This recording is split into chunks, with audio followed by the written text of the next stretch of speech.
हाँ जी। So today is हमारा partnership का जो सेकंड चैप्टर है। पहला हमारा फंडामेंटल्स था, ठीक है, और फंडामेंटल्स के बाद हमारा जो सेकंड चैप्टर आता है that is chapter number book के हिसाब से 3 है, गुडविल, नेचर एंड वैल्यूएशन। ठीक है, आज हम गुडविल के बारे में पढ़ने वाले हैं भाई, बहुत डिटेल में पढ़ेंगे। मजेदार चैप्टर है, छोटा सा चैप्टर है, वेटेज खैर कुछ खास नहीं है, बट अगर आप इसको अंडरस्टैंड करें तो बहुत मजा आएगा। ठीक है, तो सबसे पहले मैं मेरा क्वेश्चन आपसे, आपने गुडविल जो शब्द है बहुत बार सुना होगा, ठीक है, इसका मतलब क्या है? आप क्या कहना चाहेंगे, what is the meaning of good? हाँ जी। तो आप लोग के जो आंसर्स थे वो तो बहुत बढ़िया थे, लेकिन अगर मैं अकाउंटिंग, हमारा सब्जेक्ट क्या है, अकाउंट्स, अकाउंटिंग प्रोस्पेक्टिव से गुडविल के बारे में बात करता हूँ, तो आप लोग के मेरे पास आंसर क्या है? रेप्यूटेशन, गुड रेप्यूटेशन, है ना, good reputation of a business. ठीक है, हमारे बिजनेस की जो मार्केट में रेप्यूटेशन बनी हुई है, अच्छी रेप्यूटेशन है, गुड इमेज है, उसको हम गुडविल बोलते हैं। लेकिन in terms of accounting, accounting का मतलब क्या होता है? मनी से।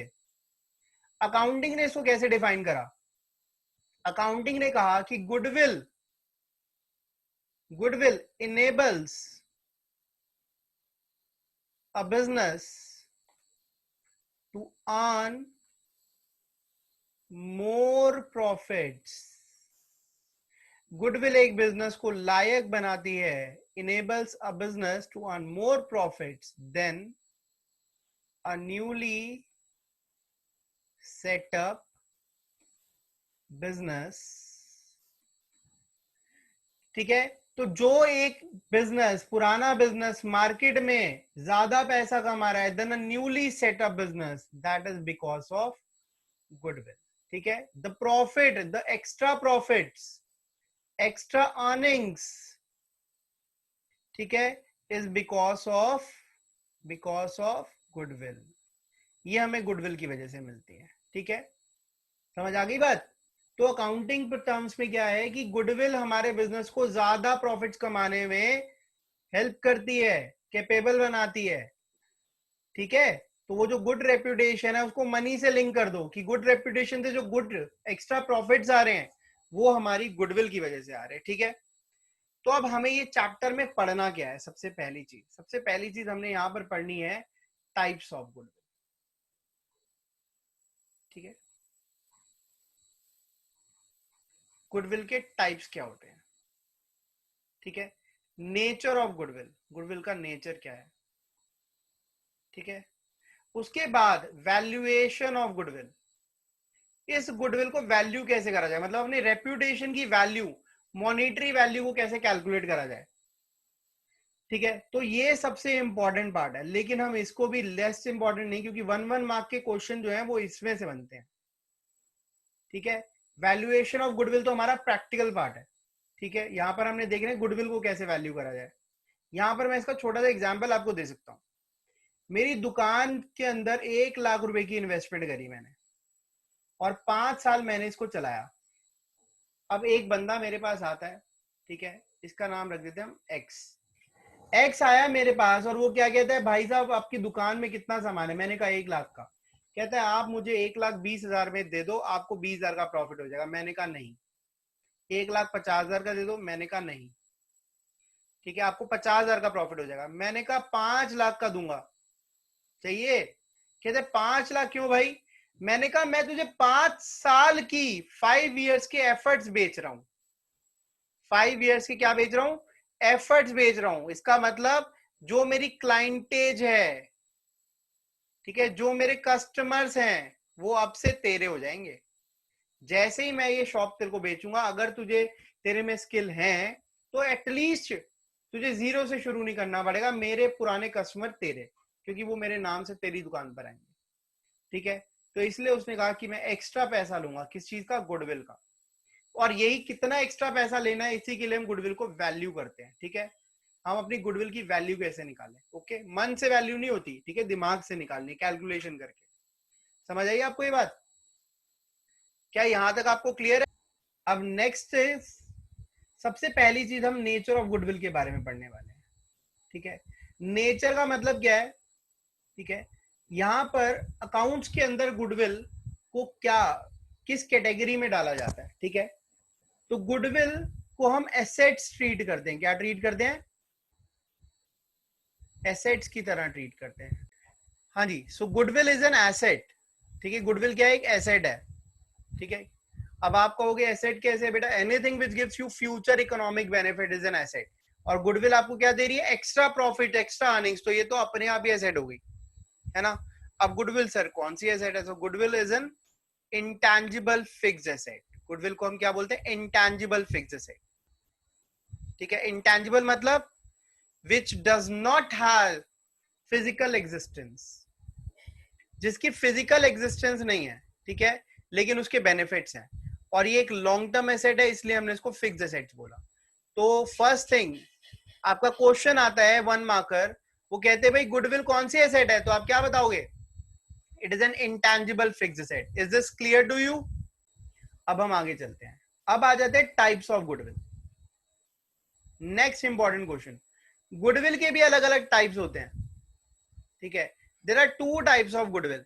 ठीक है, अब हम दोनों टाइप्स के बारे में बात करने वाले हैं। ठीक है, पहली गुडविल दैट इज कॉल्ड, जिसके बारे में आपने शायद हमेशा सुना है, सेल्फ जनरेटेड गुडविल। घर वाले कहते हैं ना, ये हमने अपनी मेहनत से करा है। जो गुडविल हम अपने सेल्फ जनरेटेड है, that is created, generated out of own efforts. ठीक है, goodwill created out of past efforts. पुरानी मेहनत की वजह से जो आपने मार्केट में गुडविल बनाई है, जो आप एक्स्ट्रा अर्निंग्स कमा रहे हैं, उसको हम बोलते हैं सेल्फ जनरेटेड गुडविल। क्लियर है बात? मैं 10 साल से मेहनत कर रहा हूं, ठीक है, उससे जो मेरी अर्निंग्स आ रही है, एक्स्ट्रा अर्निंग्स आ रही है, that is called self generated goodwill. Okay, clear है? एंड दूसरी, मेहनत मैं कर रहा हूं, ठीक है, और अब अंश आया मेरे पास। अंश कहता है सर ऐसा करते हैं, अकाउंट्स का ना मैं बोर्ड लगा देता हूं आपके नाम का, पढ़ाऊंगा मैं, बोर्ड आपके नाम का लगा रहेगा। ठीक है, तो अंश ने क्या करा? मेरी गुडविल को खरीदा, पैसे दिए मुझे और मेरी गुडविल को खरीद लिया। That is called purchase goodwill. या फिर मेरा सेंटर परचेज कर लिया किसी ने मेरे ही नाम का, that is called purchase goodwill. ठीक है, ये एफर्ट से जनरेट होती है और ये इसके लिए हमने पैसा दिया है। ठीक है, परचेज गुडविल है। ठीक है, अब इनका अकाउंटिंग ट्रीटमेंट भी आपको समझना है। अकाउंटिंग कैसे होगी? सबसे इंपॉर्टेंट बात जो आपने समझनी है वो है सेल्फ जनरेटेड गुडविल के बारे में। और वो बात है क्या? वो बात ये है कि सेल्फ जनरेटेड गुडविल के ऊपर एक अकाउंटिंग स्टैंडर्ड बना हुआ है, जिस अकाउंटिंग स्टैंडर्ड का नाम है AS26। ठीक है, AS मतलब अकाउंटिंग स्टैंडर्ड। क्या आप इसे लिख सकते हैं? Accounting standard. 11th क्लास में मैंने आपको बताया था, रूल्स एंड रेगुलेशंस होते हैं ये। ठीक है, इनको फॉलो करना जरूरी है, नहीं तो आप अकाउंटिंग डिफेक्टेड करेंगे। तो ये अकाउंटिंग स्टैंडर्ड नंबर 26, ये 26 नंबर जो अकाउंटिंग स्टैंडर्ड है, ये बना हुआ है सभी इंटेंजिबल एसेट्स के लिए। जो भी एसेट्स आपकी फिजिकली एग्जिस्ट नहीं करती बट वो एसेट्स में आती हैं। और इसने क्या कहा? इसने कहा self generated goodwill, self generated goodwill can not be recorded or shown in the books of accounts। इसको बहिष्कृत कर दिया कि भाई अगर आपकी सेल्फ जनरेटेड गुडविल, जो आपने गुडविल बनाई है, आप उसको एसेट्स में, बैलेंस शीट में नहीं दिखा सकते, आप उसको रिकॉर्ड नहीं कर सकते, क्योंकि वो आपने एस्टिमेट करी है कि मेरी गुडविल की वैल्यू इतनी हो सकती है मेरे हिसाब से। ठीक है, that is not the actual event कि इतनी है भी। क्लियर है ये बात? कहता है सेल्फ जनरेटेड गुडविल को रिकॉर्ड नहीं कर सकते। और ये कौन कहता है भाई? अब तक 26। कौन सा अकाउंटिंग स्टैंडर्ड कहता है? Accounting standard 26। रिपीट करिए मेरे साथ। लेकिन परचेज गुडविल, परचेज गुडविल की आप इसको आप रिकॉर्ड कर सकते हो। ठीक है, ये शो करते हैं हम इन बैलेंस शीट, इसको हम शो करते हैं।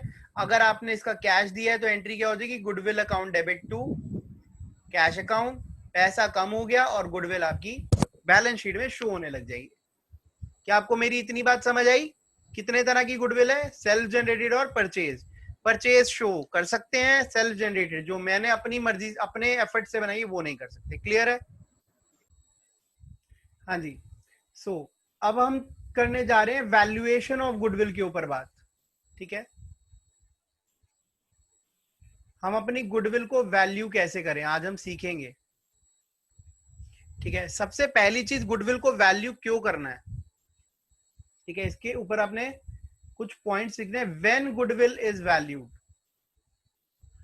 या फिर कह सकते हैं कब नीड आती है गुडविल को वैल्यू करने की। तो देखिए, सबसे पहली चीज, जब आप कोई सेल और परचेज करते हैं ऑफ अ बिजनेस, आप किसी का कोई बिजनेस खरीदते हैं या अपना बेचते हैं, तो आप गुडविल को वैल्यू करते हैं उस टाइम पर। ठीक है, इन पार्टनरशिप अगर मैं बात करूं, इन पार्टनरशिप, ये सिर्फ पार्टनरशिप के ऊपर एप्लीकेबल है। Reconstitution of firm, reconstitution of firm, ये हमारा बहुत इंपॉर्टेंट इवेंट है, बहुत इंपॉर्टेंट टर्म है रिकॉन्स्टिट्यूशन। री मतलब दोबारा, कॉन्स्टिट्यूशन, ठीक है, जब एक फर्म जो है माना जाता है कि वो दोबारा से कॉन्स्टिट्यूट हो रही है, मतलब उसके पार्टनर्स जो हैं उनके रिलेशन में कोई मेजर मेजर बड़ा चेंज आया है। ठीक है, तो हम मानते हैं कि फर्म दोबारा से रिक्रिएट हो रही है। क्या हो रही है? रिक्रिएट हो रही है। उस केस में क्या होता है, जो पुराना एग्रीमेंट है, ओल्ड एग्रीमेंट, उसको फाड़ दिया जाता है, ओल्ड एग्रीमेंट को कैंसिल कर दिया जाता है और न्यू एग्रीमेंट बनता है। ठीक है, अब जब न्यू एग्रीमेंट बनता है तो हमारी पार्टनरशिप डीड भी न्यू, पार्टनरशिप भी न्यू बनती है। क्लियर है? इन दैट केस, अब ये कब कब होता है ऐसा, जब भी रिकॉन्स्टिट्यूशन होता है, गुडविल की आवश्यकता पड़ती है, गुडविल को आपने वैल्यू करना है। और याद रहे हम कौन सी गुडविल को वैल्यू कर रहे हैं यहाँ पर हम सेल्फ जनरेटेड गुडविल की बात कर रहे हैं, हम अपनी गुडविल को वैल्यू कर रहे हैं। याद रहे हम कौन सी गुडविल को वैल्यू कर रहे हैं? अपनी गुडविल को, सेल्फ जनरेटेड जो हमने बनाई है। ठीक है, तो उस गुडविल को हमने वैल्यू कर रहे हैं कब कब? पहला रिकॉन्स्टिट्यूशन का पहला इवेंट, पहली जब कब कहा जाता है कि भाई फर्म रिकॉन्स्टिट्यूट, उसका पहला रीजन है when profit sharing ratio PSR is changed. सबसे पहले जब पीएसआर को आप चेंज करते हो, प्रॉफिट शेयरिंग रेशियो को। दूसरा, when new partner is admitted, new partner is admitted, जब कोई भी नया पार्टनर आता है। ठीक है, एंड तीसरा, डेथ और रिटायरमेंट, डेथ और रिटायरमेंट ऑफ अ पार्टनर, जब भी कोई पुराना पार्टनर एक्सपायर हो जाता है, डेथ हो जाती है उसकी, या फिर वो रिटायर हो जाता है, फर्म को छोड़ के चला जाता है। क्लियर है? तब हम गुडविल को वैल्यू करते हैं। ओके, और भी बहुत सारे केसेस हैं, लाइक अमेलगमेशन, अमेलगमेशन और मर्जर, जब हमारी फर्म किसी और फर्म के साथ मिक्स होके कंबाइन हो जाती है, इन दैट केस हम गुडविल को वैल्यू करते हैं, हमारी गुडविल की वैल्यू निकाली जाती है। ठीक है, बाकी मैं एटसेट्रा एटसेट्रा में डाल देता हूं। तो आप कह सकते हैं तीन डिफरेंट एग्जांपल है जिसको हमने रिकॉन्स्टिट्यूशन ऑफ फर्म हेडिंग के अंदर यहाँ पे डाला हुआ है। ठीक है, क्लियर है? तो आप ध्यान से याद रखें कि ये तीन पॉइंट, प्रॉफिट शेयरिंग रेशियो का बदलना, नए पार्टनर का आना, या फिर पुराने पार्टनर में से किसी की डेथ या रिटायरमेंट हो जाना। ठीक है, in that case goodwill is valued. ठीक है, इसके अपने अपने रीजंस हैं, ये मैं आपको जब ये चैप्टर कराऊंगा तो मैं बहुत अच्छे समझाऊंगा क्यों गुडविल वैल्यू करी जाती है इन इवेंट्स पर, जब ये चीजें होती हैं। ठीक है, अब हम मेथड्स की तरफ बढ़ते हैं। ठीक है, मेथड्स ऑफ गुडविल। ठीक है, methods for calculation of, for valuation of goodwill. ठीक है जी, हाँ जी, थर्ड वाले पॉइंट का मीनिंग मैं दोबारा बता देता हूँ। मर्जर का मतलब क्या होता है, जैसे देखिए हमारी पार्टनरशिप फर्म का नाम है XYZ और एक और पार्टनरशिप फर्म है ABC। पहले तीन पार्टनर्स इसमें थे, तीन पार्टनर इसमें थे, अब दोनों मर्ज होकर उन्होंने क्या बना दी? XYZ ABC। ठीक है, तो अब कितने पार्टनर्स हो गए? 6 पार्टनर्स। और इस नई फर्म का नाम हमने रख दिया कल्याण, कल्याण एंटरप्राइजेस। ठीक है, समझ आ गई बात? दोनों फर्म्स आपस में मर्ज होकर एक नई फर्म बना दी, partner, that is called Kalyan enterprises. समझ आई बात अंश? हाँ जी, तो यहाँ पे जो हमारे डिफरेंट डिफरेंट मेथड्स हैं उसके बारे में हम बात करेंगे। और याद रहे हम कौन सी गुडविल को वैल्यू कर रहे हैं? सेल्फ जनरेटेड, हमारी जो हमने अपनी मेहनत से गुडविल बनाई है हम उसको वैल्यू कर रहे हैं। ठीक है, तो इसके अंदर पहला मेथड नंबर 1 जो है, ठीक है, मेथड नंबर 1 है, that is called average profit method. ठीक है, मेथड नंबर 2 क्या है? Method number 2 is weighted average profit method. जैसे स्टार्ट्स के अंदर होता है ना, एवरेज देन वेटेड एवरेज, तो वेटेड एवरेज प्रॉफिट मेथड। ठीक है, method number 3 is super profits method. ठीक है, method number 4 is capitalisation method. याद रहे, ये डिपेंड करता है कौन सी फर्म किस मेथड को यूज करना चाहती है, उसकी नीड क्या है, उसके अकॉर्डिंगली अलग अलग मेथड्स बनाए गए हैं, और इनसे कई मेथड से वैल्यू बिल्कुल अलग अलग आती है। ठीक है, कैपिटलाइजेशन मेथड के अंदर there are 2 ways. Capitalisation method के अंदर 2 तरीके हैं और दोनों से सेम आंसर आता है, capitalisation of average profits and second is capitalisation of super profits. तो हमने ये जो ऑलमोस्ट 5 जो हैं, 1 2 3 4 5 मेथड्स हमने पढ़ने हैं, that we will start in next class. Next class के अंदर हम वो स्टार्ट करेंगे, और इससे पहले मेरे क्लास एंड करने से पहले कुछ क्वेश्चंस हैं, वो मैं आपसे पूछ लूं जो मैंने अभी आपसे डिस्कस करे। सबसे पहली चीज, गुडविल एक एसेट है, कौन सी एसेट है फटाफट बताइए, कौन सी एसेट है? Intangible fixed asset. ठीक है, गुडविल के टाइप्स कितने टाइप्स हैं सर? 2। सेल्फ और परचेज। कौन सा टाइप बुक्स में रिकॉर्ड होता है? परचेज। सेल्फ रिकॉर्ड नहीं होता है। कौन कहता है सेल्फ रिकॉर्ड नहीं होता? Sir 26 accounting. हाँ, अकाउंटिंग स्टैंडर्ड 26 कहता है। ओके, हम यहाँ पे वैल्यूएशन सीख रहे हैं, हम कौन सी गुडविल को वैल्यू करना सीख रहे हैं? अपनी गुडविल को, सेल्फ जनरेटेड गुडविल। ठीक है, गुडविल कब उसकी नीड आती है वैल्यूएशन की, नीड फॉर वैल्यूएशन? जब बिजनेस सेल हो या परचेज। लेकिन पार्टनरशिप में कब होता है? जब फर्म क्या हो रही हो, रिकॉन्स्टिट्यूट हो रही हो, reconstitution of firm. Firm reconstitute होने का मतलब क्या होता है? रिक्रिएशन, मतलब major change in relationship of partners. ठीक है, और वो कब कब होता है? पहला, प्रॉफिट शेयरिंग रेशो में बदलाव, न्यू पार्टनर। ये सर, अगर आप देखोगे हमारा चैप्टर नंबर 4 है। ठीक है, एडमिशन हमारा चैप्टर नंबर 5 है, admission of a new partner chapter number 5 है, और डेथ और रिटायरमेंट और डेथ ये हमारा चैप्टर नंबर 6 है। ठीक है, तो हर चैप्टर के अंदर ये गुडविल आएगा। हाँ जी,